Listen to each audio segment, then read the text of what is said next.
že slišali, da če si hočeš dobro počutiti na delovnem mestu, se postaviš mizo v pozicijo moči, zaščiteno zaledje, pogled na vrata, pogled ven, take stvari. Nekoliko manj izpostavljeno, da tudi višina stropa recimo lahko vpliva, ali pa luči konkretno, lahko vpliva na način, kako vi rešujete probleme.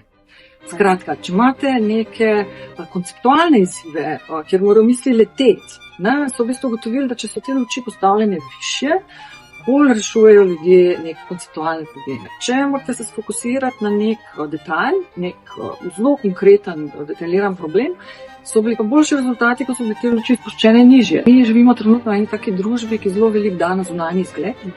So neki trendi, ki se pač pridejo in grejo, pa so tam nekje na sceni nekaj časa. Zelo nam je psihološko pomembno, da drugim sporočamo to, kar želimo, da si drugi mislijo o nas.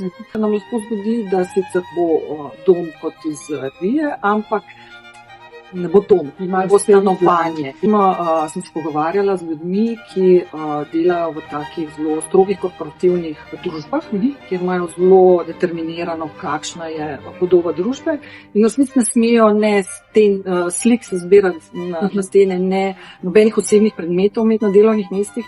In v bistvu so bili zelo nesrečni, so rekli, da se počutijo, kot da so v zaporu. Čeprav so delali za vrhunske firme, dobro stoječe, sploh ne bi pričakoval.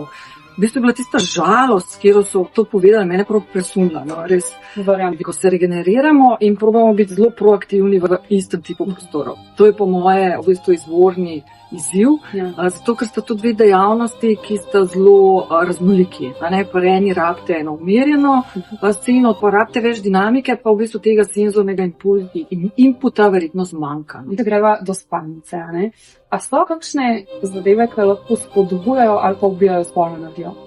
V spalnici je tako približno, kot smo prej govorili o prostoru, ki je hkrati dom za počitek in delovni prostor. Spalnica tudi na nek način nas more regenerirati, nam more biti v bistvu umirjena, da nam daje, da se v bistvu lahko spočijemo v njej.